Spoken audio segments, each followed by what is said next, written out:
Tokutani lisusu ce dimanche pour continuer à parler sur les rêves de poursuite. Nzamba Pambola Bayeba Kolanda Biso à travers le monde na BCTV, la chaîne de l'émergence, pe Baolanda Biso na MCD TV officiel na YouTube.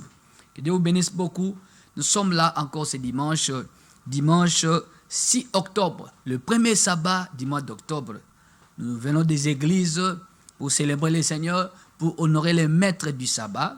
Alors, c'est pourquoi cet après-midi, pour continuer à l'obéla makamboyo, qui la fois passée, c'est un chapitre très long qui n'est pas encore terminé, le chapitre 9, comprendre les rêves des poursuites. Zamba Pambola Bande Kobaza, na Canada, na France, na Belgique, na Suisse, na Grande-Bretagne, précisément na Londres, Baolanda Biso, en Allemagne également, na Turquie aussi, na ville à Istanbul, Kola Pambola Bango, Bandeko ya Gabon, il y a Botswana, na Zambie, le médecin qui est à Zambie, Kola Pambola place aux Ali, Bandeko ya Angola, vraiment Bango Balamuki, ils suivent cette émission à YouTube, que Dieu vous bénisse beaucoup.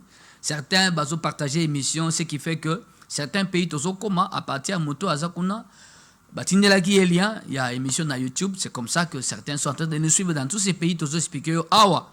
Voilà. Nous sommes en Suède comme la kibiso Nzamba Pambola yo et sika Ozali.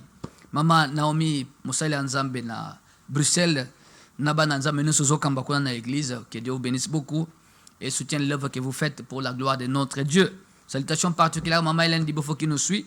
Kola Pambola Bino, Banso Bolingaka émission, les pasteurs expliquent cette émission qui ouvre la compréhension spirituelle, qui nous aide à savoir comment il faut traiter les problèmes spirituels, les problèmes qui n'ont ni tête ni queue dans la vie des gens.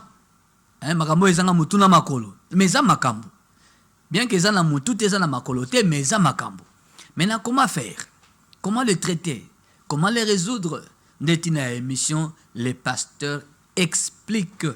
Nous aidons par la grâce que Dieu nous a faite, avec l'aide du Saint-Esprit, à apporter un plus, une touche particulière pour aider beaucoup à comprendre, surtout ce qu'ils voient pendant la nuit.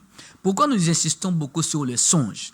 C'est parce que tout le monde est censé faire des songes pendant son sommeil. Tout le monde est censé. Dans le but, tout le monde. Vous savez pourquoi j'ai dit tout le monde? Parce que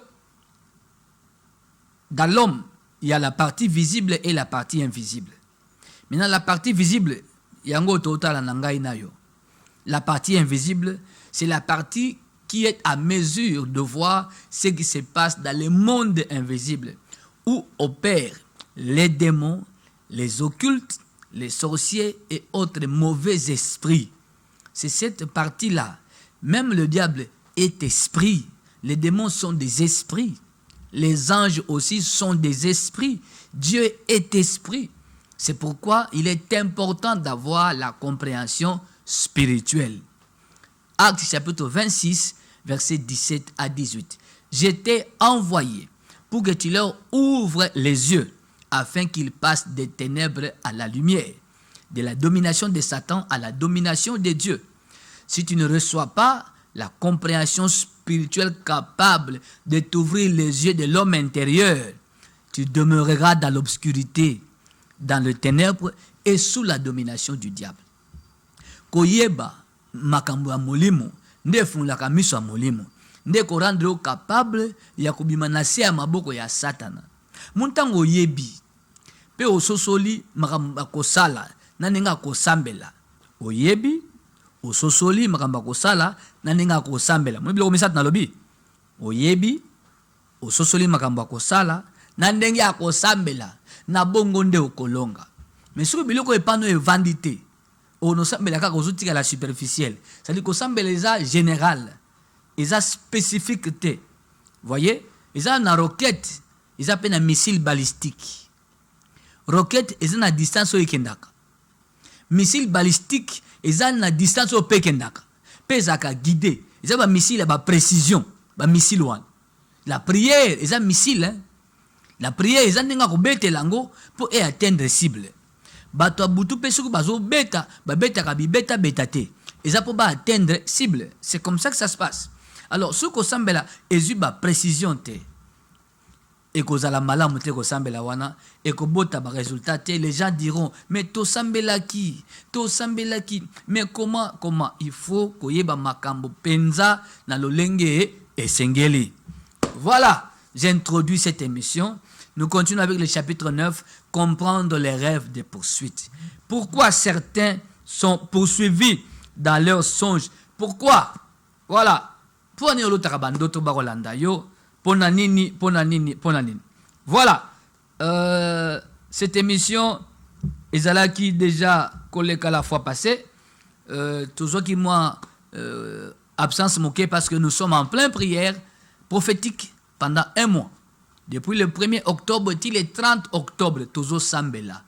Na adresse Lissala, numéro 12, commune de Kasavubu, référence arrêt station Bongolo, église MCDI, ministère chrétien de délivrance intégrale. Nous sommes là en prière. Un mois de prière prophétique pour briser définitivement le joug de l'instabilité généralisée. Briser définitivement le joug de l'instabilité généralisée. C'est la première semaine aussi ici les lots, toujours à lobby, deuxième semaine.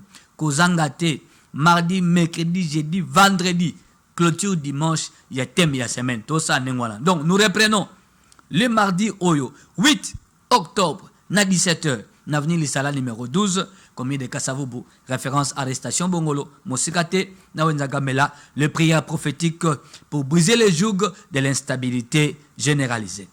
Tozongi na matière nabiso, pourquoi certains sont poursuivis? Voilà. Maman Alikambo, pourquoi les lots, sous-point. Ezali, pourquoi la poursuite, voilà. La poursuite des candidats au sacrifice annuel. Hein? La poursuite des candidats au sacrifice annuel. La poursuite des candidats au sacrifice annuel. La poursuite des candidats au sacrifice annuel. Baolanda, batoyo, baponami, baleka bambeka, nasuka nambula. Bandoto ya batoyo baza ba candidat ya koliama nasuka ya mbula.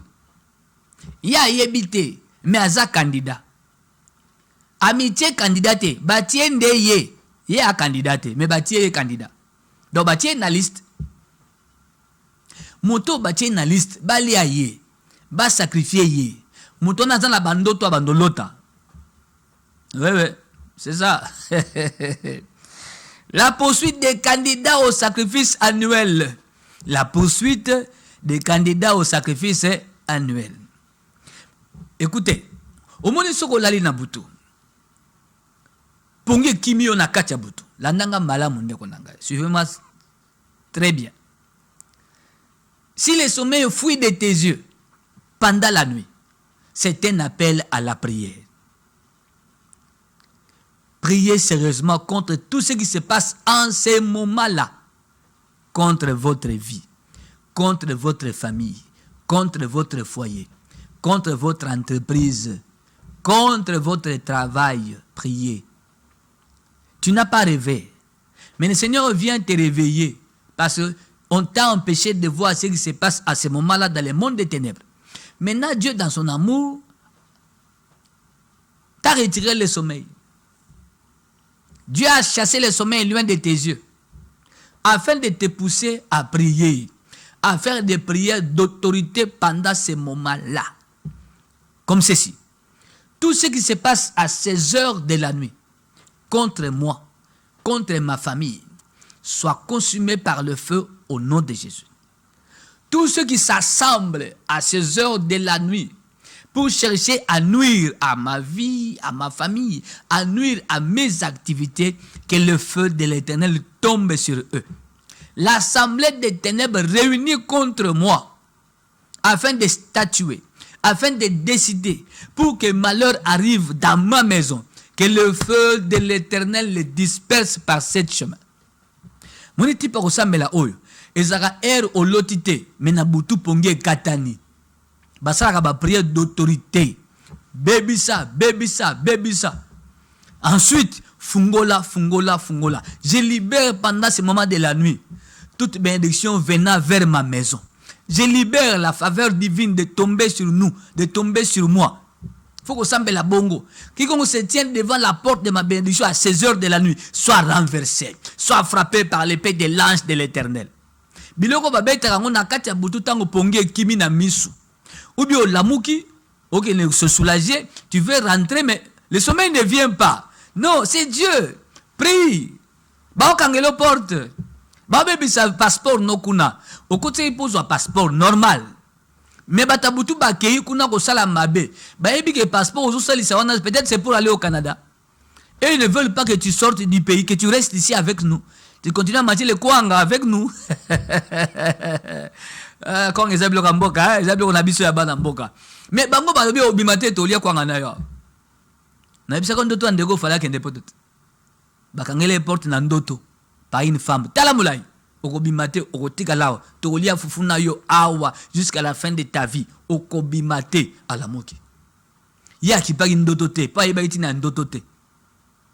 Et pourtant, azana visa na ya zwa pour abima mboka kende France. Tango mukola vole koki, na ndoto na ye no traité. Il n'a expliqué à personne. Akena nanjili. Bakanga ye nanjili. Abimate. Kaka na immigration na biso na deuxième one. Na deuxième. A pesi passeport. Batali passeport. Oh, isa passeport a faux. Balobe isa passeport ya faux. Vous imaginez? Passeport. Limbisa. Passeport moto aussi na affaire étrangère na biso. Mais ake nanjili babeza ya faux. Au mon nom. Isa pe na visa na kati. Comment expliquer ça? À lobby, à expliquer. Il y a 2009, 2010. Bakanga in aéroport. Si batali passeport, bazomo non pensa passeport ya moniato. Mais ils en ont visa nene. C'est-à-dire il y avait une incompréhension bizarre. Il a été mis au frais là-bas, kofraye. Ndeba intervention ya bandeko ba benga bazong saboye bozo numéro bo benga ndeko nanga ya et tout ça nde lobby nango alala kuna na aéroport lobby nango bandeko ba ye ba intervention par-ci par-là ndenge batika ndeko azonga ndako. Je suis devant la télé hein? Azonga ndako. Tout le monde azoloba et anormalité yo faut sambela et anormalité. Yeba kangai na Zaventem te. Zaventem c'est en Belgique. Hein? Na Roissy te. Na Orly te. Ouais, bah, il y a Paris. Hein? Roissy te, Orly te. Awa. Passeport ya mabe. Mais ça y a mabe te. Souko combien mabe neni? Na aéroport passeport wana. Original. Ya affaire étrangère. Bon, combien ya moniato nengeni nakati. Na deuxième. A pesi boy. Passeport wana yangote. Comment expliquer? Qui a changé la nature, même physique, il y a passeport. C'est quel niveau de sorcellerie? J'appelle ça la sorcellerie de haut niveau. La qualité du passeport a été altérée. Car Dieu a pessi. Ouais, il a ça, yangote. Mais on a été en andako. Yangote a tamora nangoti tiwana. Comment ça? Yangote na ambassade, des visa et bimiti, na maboko naye. Skwa kende. Mokola yaki une église. Tant que c'est vieux faux sambela à une église. Azo expliquer mambe comme là qui est dans l'aéroport Anjili. Abima na mboka te. Mais dans son rêve, baby c'est qui okobimate par une femme géante, imposante, au côté de la colia fufuna biso awa yoko kende pas été jusqu'à ta mort. D'autres on est qui sérieux. Quand la tu oses voyager, tu rêves ça. Mokola l'église na yoki a expliqué c'est noana. Comment il est parce que tout le monde l'a dit, il faut sembler, c'est normal. Tant à Pessindoto, mais c'était ton rêve. Cette femme vue dans ton rêve, là, dans ton songe, et t'attendait à l'aéroport. Tu vois la porte, Yandaku, oh, et ça porte Yandaku te, et ça porte de sortie du pays. Porte de sortie, c'est l'aéroport. Pour le cas d'espèce, c'est l'aéroport. Parce que même Bichingo, les porte de sortie. Pour la Matadi, ça porte de sortie. Pour la Mwanda, Banana, ce sont des portes de sortie. La frontière. Mais c'était la frontière. Obimate. Puis Obimakite. Avec Otikala. Puis Otikali. Tu es combattu par quelqu'un. Il t'a fermé la porte. C'est ça. Mais passeport wana. Il s'est passeport Yamunia Tote. Gabi passeport wana bon wana qui est comme il y a Mabé sur place. Parce que Moutaboutoua, ça là qui sur place, il t'attendait. Il y avait quelqu'un là-bas, Zozelo, na DG, moi, il y a Boutou, à mon anakité, à Saïkouana. Il n'y a pas de nyoso aux homona. Au talaga, film XOR, la transmutation, monde parallèle. C'est-à-dire, nous quittons ce monde normal, réel, toqué dans monde parallèle. Séance tenante. Au gros, il y a place, Moroboye, tout était normal, brusquement. Mais on me balou qui contre yo, et comme il m'a bé, on comprendre ce qui se passe. Non, non, non. Il y a une transmutation, séance tenante. Mais balou qui est comme contre yo. Ce qui était normal et balou qui est comme anormal. Vous comprenez le système, mais qu'est-ce qui se passe? Tu diras, mais qu'est-ce qui se passe? Un autre monde s'est invité à ce moment-là pour changer les choses. Oui, oui. Autant là, on a film X or, non? Tant transmutation, oui, ici, c'est quoi? Le monde parallèle, c'est le monde maléfique qui est venu là, prendre le contrôle du monde réel, du monde normal. Maintenant, il y a un qui s'imposer. Peut qu'on impose la décision à ce moment-là. C'est pourquoi la Bible dit, ne sortez pas avec précipitation. Invoquez d'abord le Seigneur, il ira devant vous et il fermera votre marche. Yo loti mabe. Aux un projet à déplacement, mais loti mabe. Mais avant d'y aller, cours vite à l'église. Va chercher les pasteurs. Explique-lui ce que tu as vu pendant le sommeil, afin qu'il prie pour toi et élève un autel contre les mal prévus ou préparés contre ton déplacement. On ne se déplace pas comme ça. La Bible interdit ça. La Bible dit ne sortez pas avec précipitation. Yozo matavio matatamutuka biso kende matade ou kende ba Congo kende boma plutôt Congo central. OK boma, on no kende kikwiti bandeko. Bagenda bikenda kende da. Hein? La parole de Dieu est claire, hein? Ne sortez pas avec précipitation. Voilà, le rêve de poursuite. 1. La poursuite des candidats au sacrifice annuel. Qui sont les candidats au sacrifice annuel? Eza batoyo.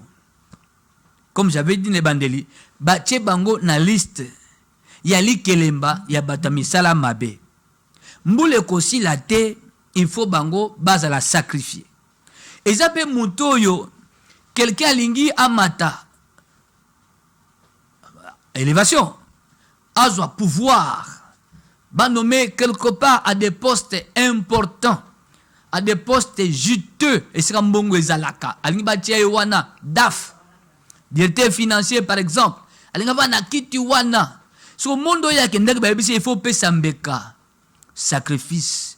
Ce que Mouto y a pointé. Mouto a bandolota bandoto ya mabe parce que ton nom a été donné dans le monde des ténèbres. Où ta photo est partie. Ou bien un objet qui te représente, badwa ki yango ba mimiango na monde wana.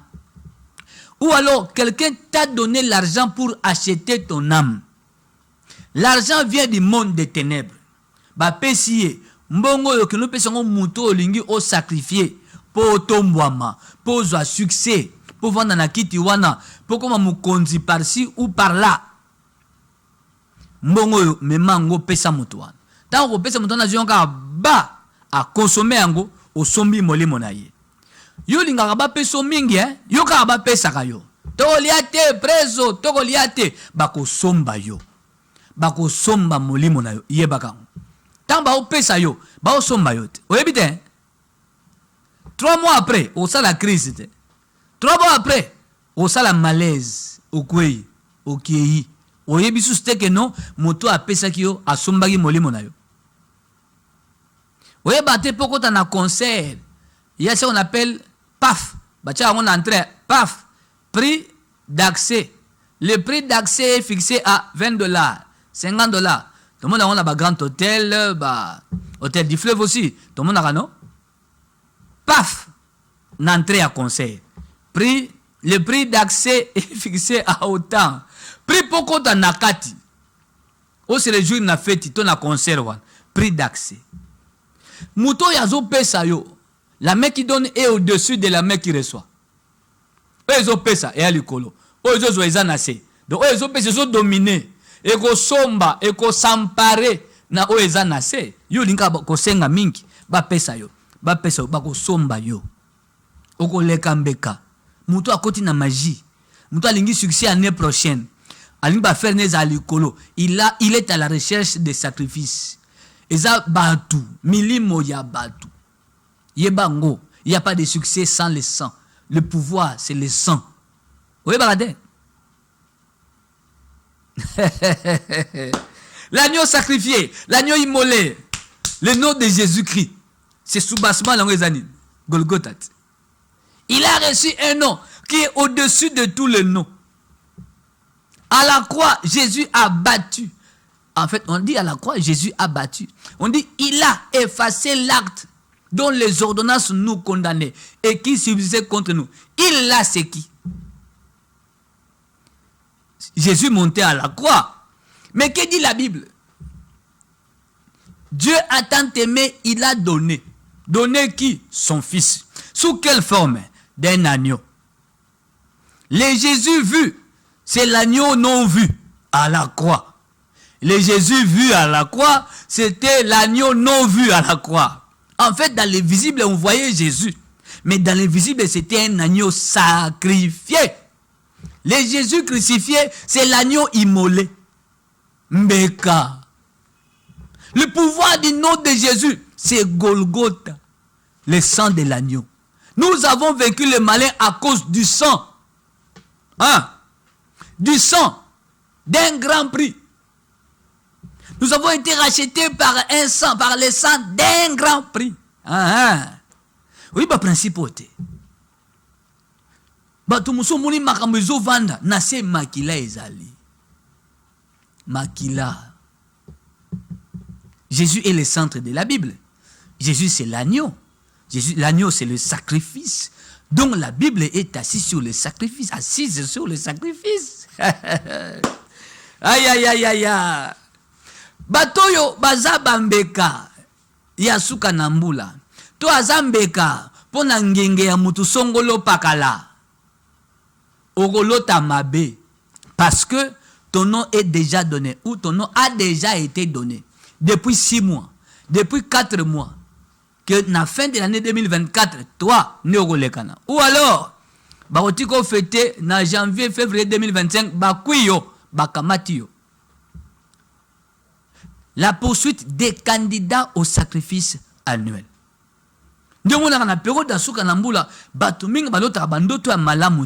Oui, c'est parce que c'est-à-dire quoi? Yoka, si vous avez famille moko et que l'esprit de Moïse tourne dans la famille, il y aura beaucoup de mauvais rêves dans la libota. Beaucoup de mauvais rêves. Tantôt, il y a matanga, il y a muta yebanite, tantôt, borolota, muta kufakala, kufilisusu. Tous ces rêves-là, tel à l'oti, de quoi ça na France à l'oti, de quoi ça na Congo à l'oti, de quoi ça na Brazza, Congo qui ça, hein? De quoi ça na Brazza à l'oti, de quoi ça na Burundi à l'oti. Oh, vous comprenez, mais comment bandote ma belle boy? Et là, qui c'est que na gaïda libota, il y a une menace diabolique. La mort tourne autour de quelqu'un, ou autour de la famille, et cherchant quelqu'un. Notre adversaire, votre adversaire, le diable, rôde comme un lion, cherchant qui il dévorera. Et c'est que les sorcellerie ezali. Baliaki na libota mususu ane leki. Cette année barolia na libota na bino. Maintenant là, il y aura des gens qui ne seront pas bien, qui feront des mauvais rêves. Il y a des gens qui vont commencer à tomber malades parce que il faut libota na bino ce pesa, dit que lemba tout a pesa, tout a famille na bino. Il y aura beaucoup de mauvais rêves. Je parle des personnes poursuivies. Bandoto kozala la couleur oyo. Bozo kima, guerre. Basoda, Masasi, Ezabongo, wana epaka ekoti nandoto, guerre, désordre, tout ça. Masasi zobeta de partout, vous vous cachez là, par-ci, par-là. En fait, guerre wana, c'est autour de vous. Yo moloti, ou alors autour yandaku na yo. Nde Masasi zobeta, elu kamutako boma. Certains verront les personnes déjà décédées à Koufi le sous. Te, mouton a Koufi à Koufa 2 fois te. Et ça yo moutoloti ou quelqu'un d'autre à vivant, de à okende. Maintenant, les personnes déjà sacrifiées dans le monde d'Aboutou, déjà livrées, dont les noms sont déjà donnés, pourquoi? Parce que la cérémonie de son sacrifice a déjà commencé dans le monde. Les rituels pour les tuer, pour les sacrifier là-bas, c'est bandaki. Ah, on a un bien te. Nabe on a bien te. Le lobelio, le bobelio. Le madio bimi, le madio bimi. Et ce sera ainsi de suite. Vous allez beaucoup dépenser. Attention. Les rêves de poursuite. Bandoto ya batu bako landa yo. Nalobi, la précisément, bato yo, baolanda bango na bandoto parce que batu wana basi batiami ba kombo na mokili ya butu lokola bambeka ya suka na mbula. To mbeka ya mutu alingi ya mata, azwa mbongo, akoma na mbongo. Voilà, affiche na biso ya prière, ya octobre yango wana. Un mois de prière prophétique pour briser définitivement le joug de l'instabilité généralisée. Et c'est Banda qui banda le 1er octobre. Et Kosuga le 30 octobre. Erre librement ça et là. Et tu briseras le joug de ton frère qui est sur toi. Ah, Maloba Isaac et pas Esaü Yangoana. Briser le joug de l'instabilité généralisée. Bien aimé, Yaka Olanda Biso a parcouru ça un mois. Tout ce Banda qui banda le 1er. Toujours reprendre dans le sous mardi le 8 octobre. N'avenue Lissala, numéro 12, commune de Kassavobo. Référence, arrestation Bongolo, église MCDI, ministère chrétien de délivrance intégrale. Voilà, toujours dans la matière, le rêve des personnes poursuivies. Je parle des personnes déjà sacrifiées, des candidats au sacrifice, dans le monde d'Aboutou. La poursuite des candidats au sacrifice annuel. Nalobi, candidat au sacrifice annuel. Oyebi ke babandaka mbula ya sikate, soki otumbi mbekate. Monde nyonso ya esprit etumbaka mbeka. Monde ya nzambe etumbaka mbeka. Totumbelaka nzambe mbeka na suka na mbula. Babenga ngo sacrifice annuel. Eza na 1 Samuel chapitre 1. Banda wana ti ozokita. Omona lisolo ya Anne, Penina na Elkana. Bazoke ndo wapi na temple. Kosala sacrifice annuel. Papa ya ye mbeka. Basi na ye mbeka mutu na mutu. Apesi ki pa an double portion. Si vous avez ça 100, an azoro pesa 200 fois 2. An a doublé ya an. Bana nyoso Penina mwana na mwana mbeka na ye. Tokota mbula sika bongo te soki totumbi mbeka te pa na nzambo ya sengeli abatela biso. Abomba biso. Po yenda yebi c'est que 2025 sera. Yemuta yebi. Tu ne connais pas ce qu'un jour peut enfanter. Tu ne connais pas ce qu'une année peut enfanter. Tu ne connais pas. Oui, bien. Personne ne connaît, seul Dieu. Na bato balingi basalo mabe. Baibele ko bakani basala na mars 2025 contre yo. Bango ba yebi. Yo yebite. Ceux qui tiennent réunion nocturne contre toi, ils sont régis par le secret. Maintenant, dès que tu es candidat au sacrifice annuel, Obanolota bandoto mabe. Na pesio bandoto bandolota. Tantôt l'autre basi bakufa, bakufi les sous. Tantôt que matanga ya inconnu. Tantôt le monde bata dit noir ba Holanda yo. Okot na salmo boezat obscur. Ozomitu na où suis-je? Na zawapi. Okoti na monde nini. 082 37 81 971. Tozwa ndoto ya ndeko atindela kibiso bongo tokozonga na ba explication. Aïe aïe aïe aïe.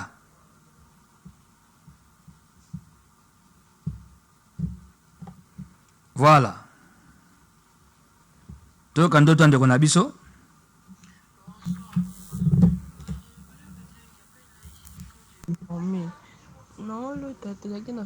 Toma tsama volume. Navanzinga na tinzina so. Tanzina biso kanga suki. Siko na kati ya TV na biso. Wala sa biso Babylon ya bato. bato siko balakisanga bilongo na bango baza baninga na nga bamisusu nayebi bango bamisusu nayebi bango te sikoyo so namoni bilongo ya bato amba balakisa na tv na biso nazolelaka epuis natoni mpona nini bilongo ya bato nyonso nazomona na tv epuis on m'a répondu eza bilongo ya bato oyo bakokufa avant tokota 2025 avant tokota année prochaine bango bakokufa dans les 3 mois oyo etikali epuis natuni pourquoi bakokufa epuis barépondre nga eza bato oyo barespectaka maloba nzambe te barespectaka oyo nzambe ayebisaka bango te bakokufa dans les 3 mois oyo etikali avant tokota année ya sika. Voilà. De quoi atteindre son doto avant ngana ya ko sa l'émission. Aïe aïe aïe. Nzamba zana songi par le Saint-Esprit.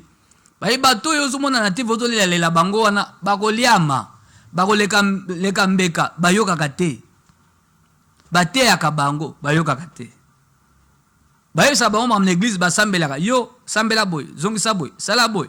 Bango bayoka kate. Ils n'écoutent pas. So muta oyoka te, mais il y a la force devant lui à okende. Toine osambela binope, toine osambela boni. Bosambela ka pona biso. Ils disent comme ça, bosambela ka pona biso. Ah, basambela pona yo. Bon, toyokana. Era lipamboli pe, to sope lipamboli pona yo. Era pe akolia, yo yokanzala, mais biso tokolela yo. OK? Yo mtolo bakeno basambela pona yo. Bachakoka na ba prière mais yoke makamuna yo bat ba choka na prière ba bisio yaka Jésus a dit venez à moi hein? Venez à moi vous tous qui êtes fatigués et chargés venez yo uzana ba charge uzana ba fardeau uzana ba problème tu ne veux pas venir bochaka bisona ba prière bochaka ba prière bachaka bino ba prière mais yo osambela te yo mpesa pa nzambe te 082 37 81 9 7 1. Nazwin de Gomususu. Attendez son message. Ah, il s'est beaucoup plaint. Tout un message n'a été. Bonjour. Ezalaki première nini na monaka ezalaka na machine na camion. Machine na camion. Camion ezalaki ya tonda te. Na vandi na moni moye te na bi aloko eza ya kotonda te tika na kita na changer na kiti eke komata ndire na ba oyo ezalaki lokwa ba transco na machine na ba transco siko tona ke mata ezalaki déjà plein etonda déjà natali boye etonda place ya komata eza te me na yo komata kaka na mati siko tona mati ipo ekende ekomi na baproblème po camion ebandaka kodémarre ebanda kotambola ekomi na baproblème ezotambola lisusu te ekangami na mabele ekangami na bazelo camion wana ezali lokwa transport tozalaki ebele pena wana pena ezalaki plein etonda me ekangami na mabele moye emarche eza te na nde nayaki kolamuka ale deuxième mosusu eye koya lisusu moko wana ezalaki basuforme ndenge moko kaka wana sikoyo tobongami na bato non tozovoyage toke moko to moko boye tosala mwa déplacement mais équipe mosusu déjà ekei biso toye kotikala me tozolanda na équipe mosusu eza lokola ndambo bakendaki bino botikali bozobongama ndeti mpo ke place oyo kamini ezali mpo bomata bomona tokei tokende nzela boye na ndenge yolamuka nde nayo kokomprendre yango te namoni on dit ezongi déjà oyo 3 fois déjà yango yango naza mposa explication nango. Voilà, merci. Camion ezaka mutu. Camion ezaka mutu. Mutuka ezaka pe mutu. Ndaku ezaka pe mutu. Nzete ezaka pe mutu. Soso azaka pe mutu. So camion ngo transco ngo. Yo mati. Nesika yekende ekoti na kati ya zelo moye kende susu ezate bokiti mutuke keite parce que moye kende zate. C'est quoi ça? Bien aimé oloti ndoto vinayo eza arrêté, vinayo eza ensablé, camion ne ezindi na kati ya zelo nde vinayo moye kende liboso ezate. C'est ta vie.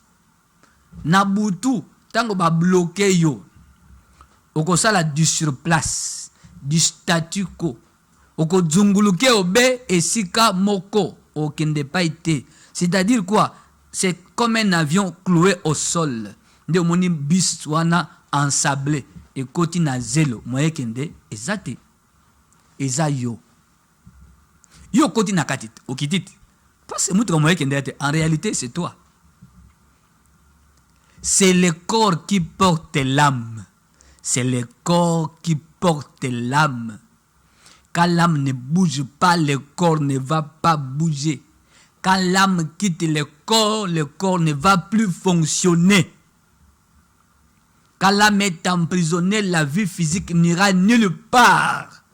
Moni bandoto bato balota kazotambola nzela poto saleté matière fécale ozo sauter saleté le ginkele nzela ya vie eza ya kobeba. Sur le plan humain, tu n'iras nulle part, tu ne feras rien de bon. Ozolota mabeti.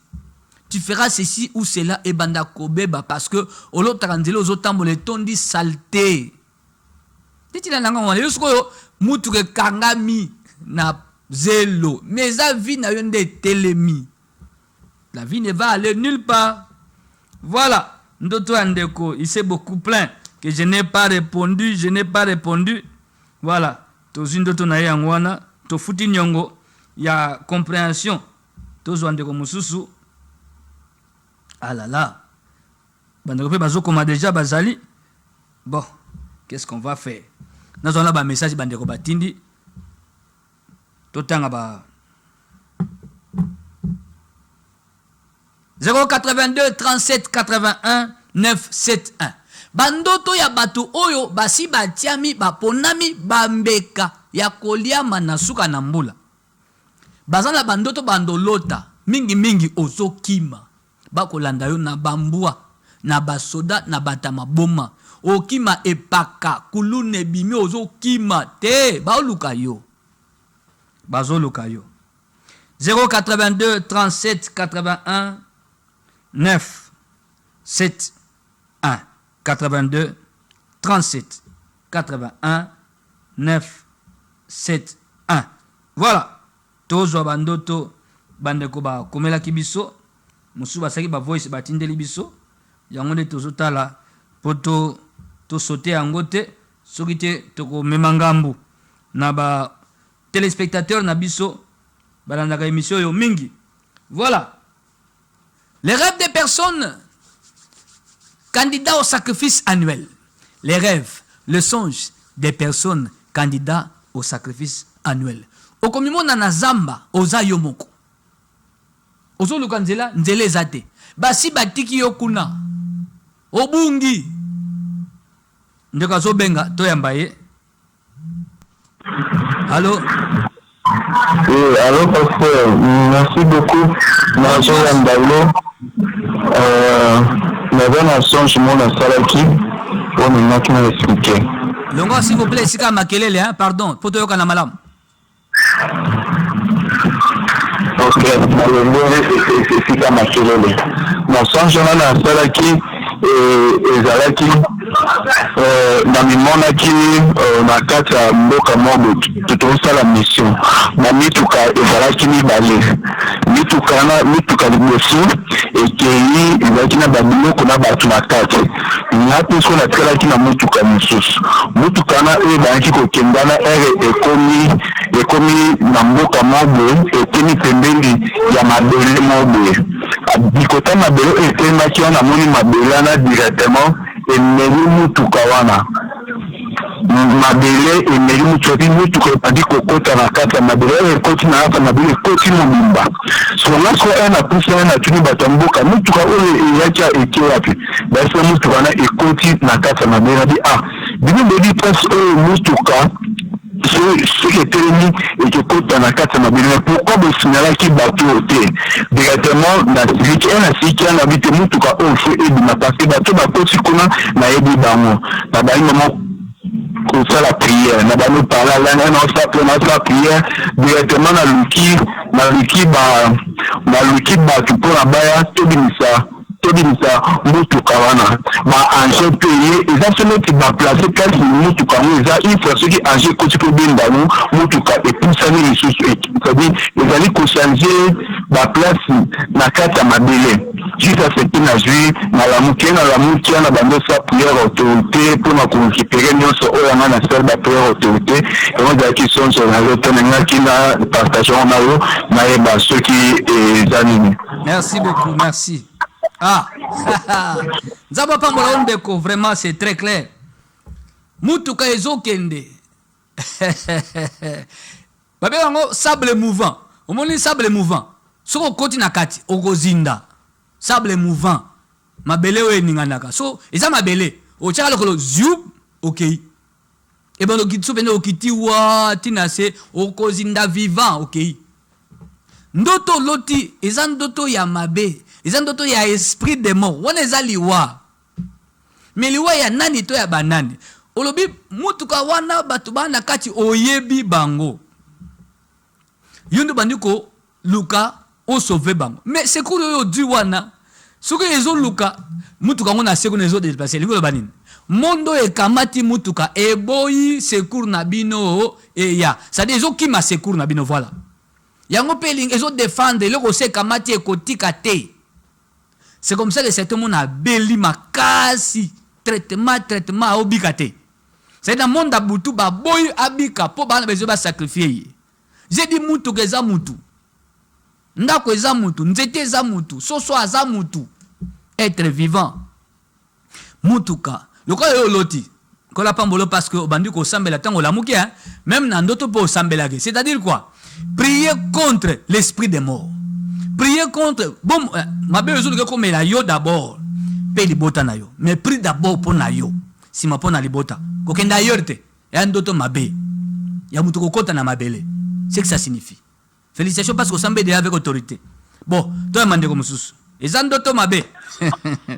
Bonsoir bien aimé. Et bon dimanche. Bien papa nanga ekola pambola. Oui, tozo ka ba kuse.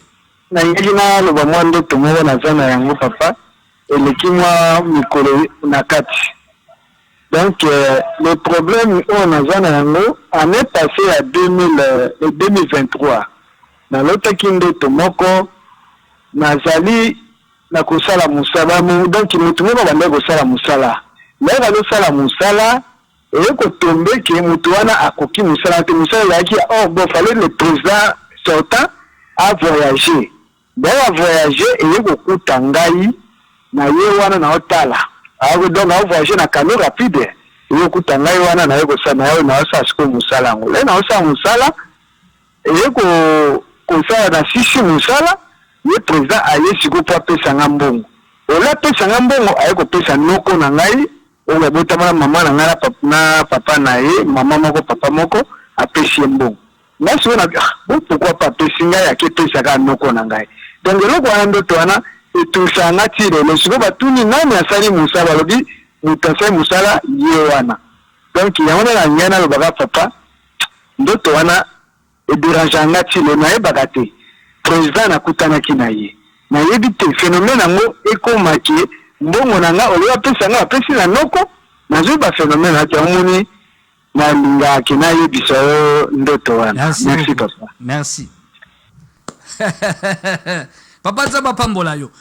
Yondo sali musala. Mukonjo la futa, ako futa noko na yo. C'est un détournement, c'est une déviation.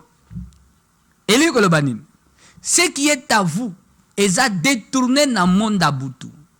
Détourné par ta famille, par votre famille plutôt.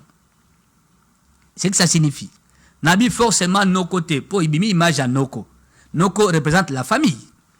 Donc, noto lotawana. Ce qu'on tala na bomoto, tala bien. Remarquez vino na bomoto, depuis ndoto na yo. Ou même avant ndoto na yo, tala bien. au moins makambo ekotambola bien te. Pourquoi? Parce que wana eza o eza ya yo ezwi nzela mususu ekomi pa na yo te. C'est comme ça que Belé Abatou, il force, c'est-à-dire il travaille beaucoup, mais ce qu'il gagne c'est peu. Il se pose des questions. Il est courageux, entreprenant. Ayebi koluka. Mais il mange les pains de la douleur. Obi bezobenga, les pains de la douleur. Mais les efforts là, nana zo bénéficier nango. Ezana mutu moko na butu nde azo bénéficier na ba effort o ya yo. Elinkoloba bako sale la étoile na yo. Bako sale la chance na mutu mususu na butu. Oh, il fallait profiter na moi, ça profite à quelqu'un d'autre na mo qu'il y a butu. Yango moni mbongo ba pese pa moto kuna. Moto wana zo profiter na o falo zo na bon kiliawa, yenda zo kamatango. Soko bola ma vino yeye na butu ba bendi. Au moins na basala détourner na mboka te. Ba misi 10 millions na l'état. Mais na terrain komi 100 000. Na nzele bungi 9 millions 900. Et bungi na nzela. C'est-à-dire, place et bimi. Tiens comme on a sous na finale là. Donc, en amont et en aval. Na katiawa, na intervalle là. Ba intervenant, ba bimi kili. Mongo magi 10 millions. Et comme on a terrain 10 millions. Mais na terrain comme 10 millions, te comme tam sous 100 000 à pamba. 9 millions 900 et bungi. Ce que na 100 000 ba osani. Ba osaka di dérisoire. Biloka malongate. Parce que bat mususu ba lié mbongo. Ya il fallait ça la musala. Na vie, vous aurez des choses dérisoires parce que ya malonga mutu musu asaka matianga sa bendi yango na mokila butu. C'est que ça signifie ndoto na yo. Il a signé bon. Il faut maintenant délivrance financière et salema. La main de l'ennemi s'est emparée na bozio ya yo. Na Bible la main. Tanga Daniel chapitre 3. Le roi Nebukadnetsar a joué sa Shadrach na baninga na ye. On verra quel Dieu va vous délivrer de ma main et de la fournaise ardente. Il parle de sa main. Shadrach a répondu, le Dieu que nous servons peut nous délivrer de ta main et il nous délivrera. Ah. Le boko ya mutabuti ko kanga yo ya yo bakangi biloko no bakangi ko. Na lingala to lobanini. Likamone ezala maboko ya bato. C'est ce qu'on dit na lingala, non? Oui. C'est que ça signifie. Donc, il faut en découdre na mutuana. Ya butu. Na ba prière d'autorité. Na pesio programme to anango ya 1 mois. To bandaki banda le 1er octobre. Les prières prophétiques pour briser les jougs. Briser les jougs de l'instabilité généralisée. Il y a le joug de la mort. Il y a le joug de la pauvreté. Il y a le joug de la maladie. Il y a le joug du célibat. Il y a des jougs. Il y en a plusieurs. Tout ça, c'est un mois à ma bonne délit pour briser toute forme de joug. Pour briser. Aux angatés. Déjà mardi. C'est déjà une semaine ici. Il est là. Mardi, on reprend la deuxième semaine. Mardi 8 octobre 2024.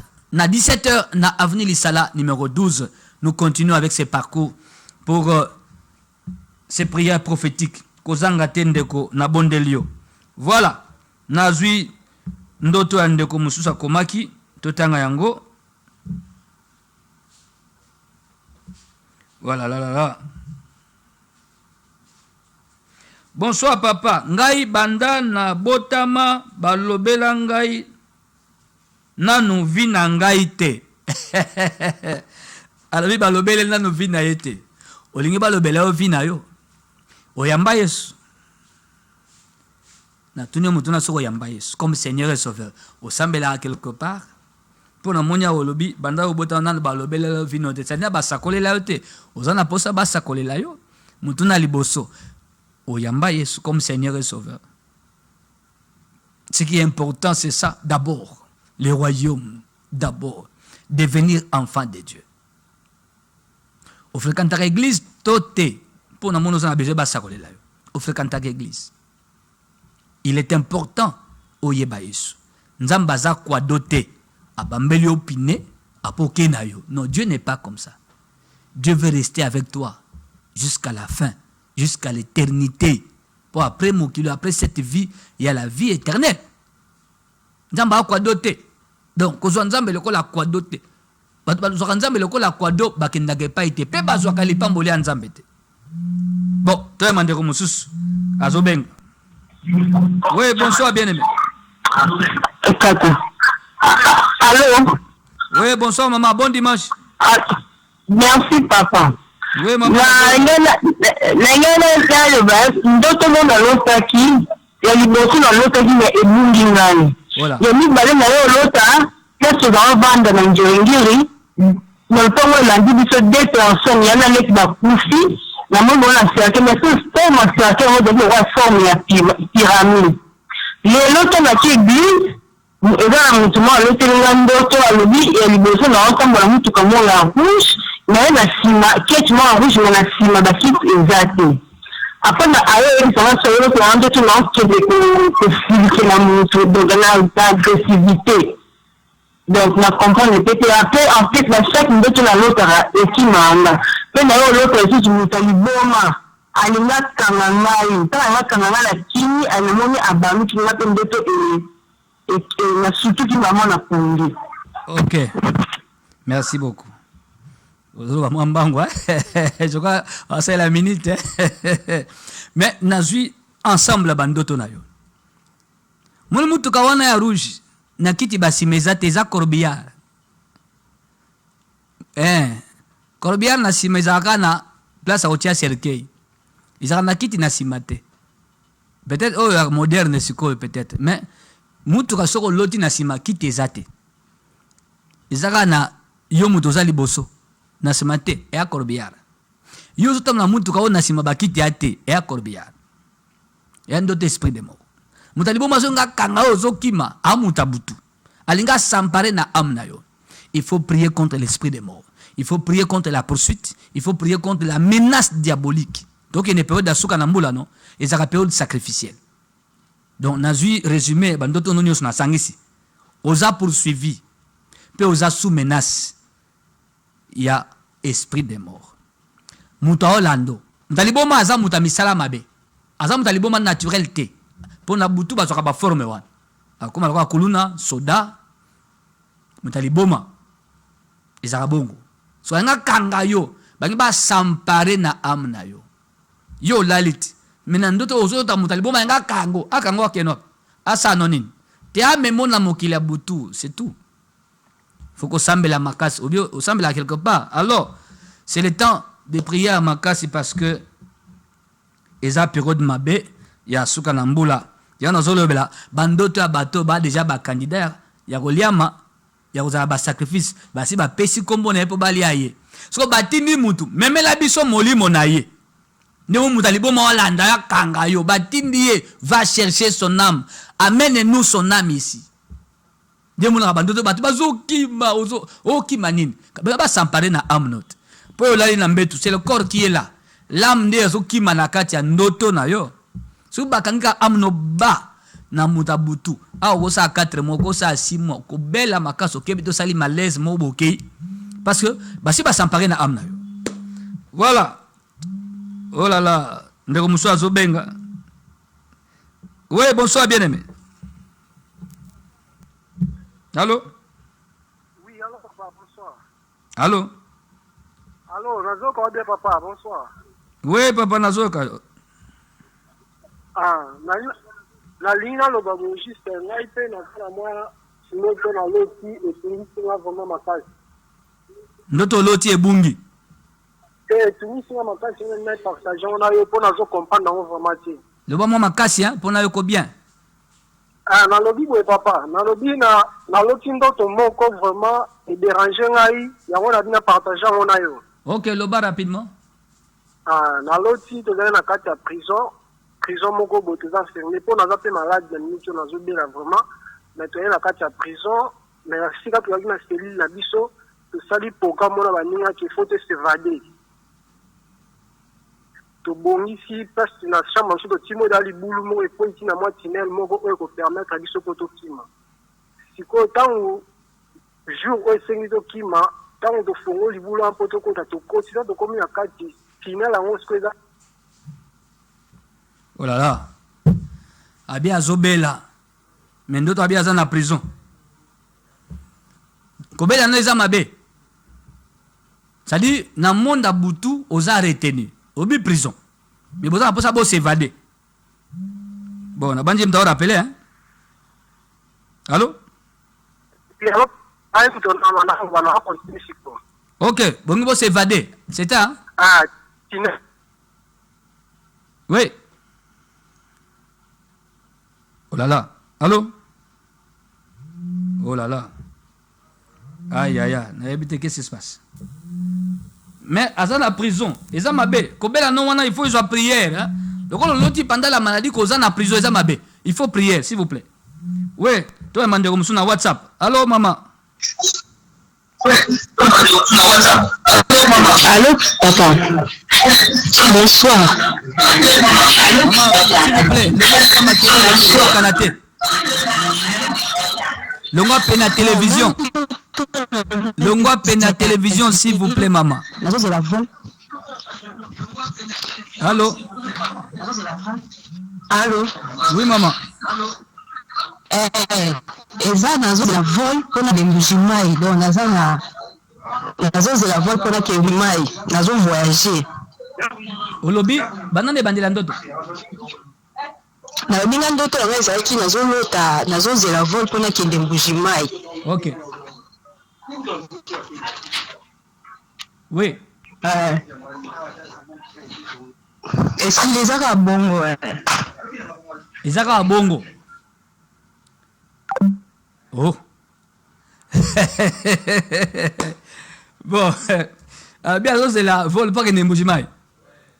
Bon, nangina tuna mutuna. Vous avez un programme de voyage, toté.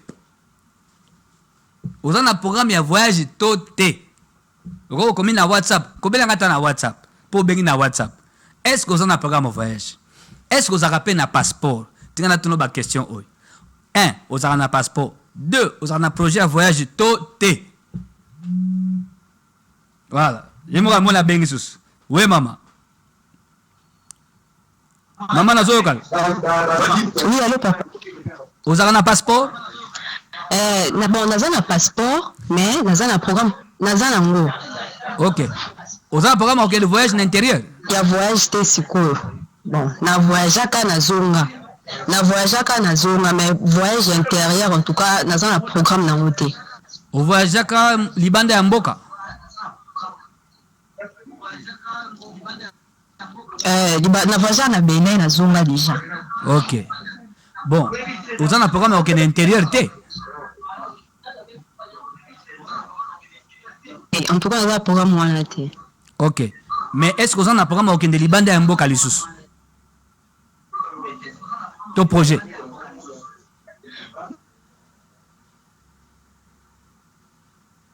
Et na Okende. Mais pour le moment, voyage à Okende, Libanda. Voilà. Vous pouvez poser une question en direct. Pour que nous ne comprendre d'autres. Pourquoi? Il y a un homme d'affaires à Kendaka Chine. Tant que vous voyagez à Chine et Bandaka, à Kenda Zonga, à Salambongo Yako Sakanate. À programmer ça la deuxième voyage à Chine. À Ekolo Tandoto, à l'aéroport Yandolo. Comme ça la check-in. Hein? Check-in, hein? Check-in. À quel aéroport Yandolo? Poison à Chine. Mais l'aéroport Yandolo.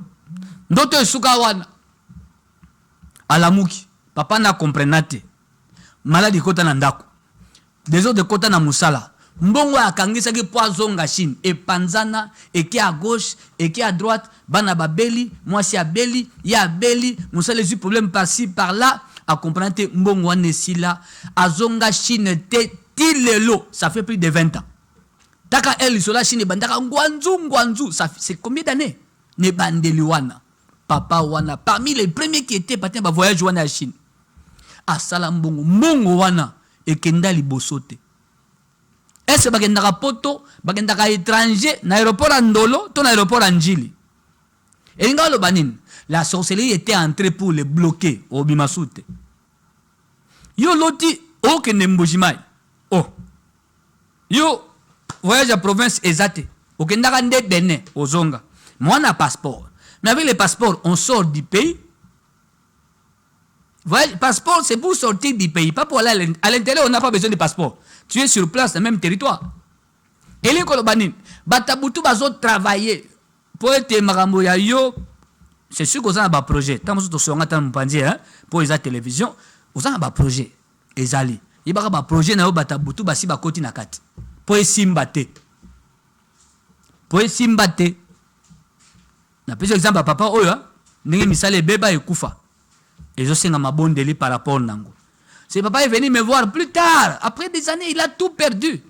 Alandi ben mission siko troublé na bandoto a l'autre ndenge na ndenge tata songi na village. Tata sa na kati ya case, tata ko na zamba ko luka banzete mais na mboka la bango. On te tire en arrière. On te tire en arrière. Voilà. Aïe, aïe, aïe. Oh là là. Ah, oh, ils ont bandeko bakumi. Ils ont un message. Aïe, aïe, aïe. Bon, c'est l'un de ceux qui sont là. Pour dans ce bec en arrêtant. Bandeko, nous allons continuer cette émission dimanche chez Zakoya. Nangolo nzamba kosala biso, nzamba batela bino abatela pe biso. Bénédiction ebele pa na ingénieur Patrick, ingénieur Bolengele, ingénieur Kandolo, tous les deux Kandolo, na Kandolo aza sur place na plateau, na Kandolo junior aza na ndaku. Bonne guérison à vous, bon rétablissement. Pe bandeko baso balanda biso na Londres maman Nicolas Pambola yo, pasteur maman Naomi Nicolas Pambola yo. Ndeko na biso nana ko na Allemagne, salutations à vous. Ndeko na biso Rita na Suisse, que Dieu vous bénisse beaucoup. Pe bandeko na biso baza na Belgique, maman Meta, papa Manzanza, salutations à vous, ainsi que bandeko ba na France, maman Chantal Kola Pambola bino, bisika boza, ndeko za Angola to Pamboli bino, to kutani dimanche prochain na 17h. Numéro est ouvert au cours benga pré-émission 082 37 81 971. Comprendre les règles de poursuite. Bandeko ba benga tango koki mwana mabino ezalité, tozoto sa ba instruction to mibeko ya musala wa. Que la paix du Seigneur soit avec vous. Tout bien en après émission.